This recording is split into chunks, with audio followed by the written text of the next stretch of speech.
Welcome to my channel, and I will teach you how to record a video on MacBook.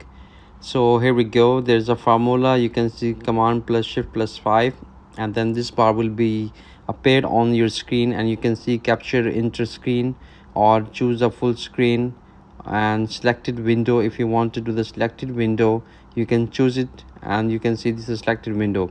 So here is another option to choose the complete window, and then press the recording. When you put the recording, it will start showing it, and there's an option. If you click on that, you'll see the drop down list is open.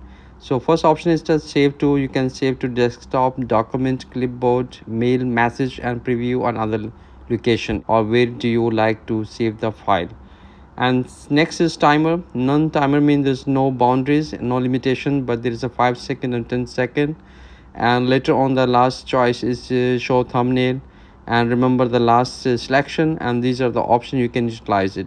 If you wish to stop the recording, you can go on top this circle, just click on that, and the video will be recorded and saved in your desktop. If you like this video, please don't forget to share, subscribe, and like this channel.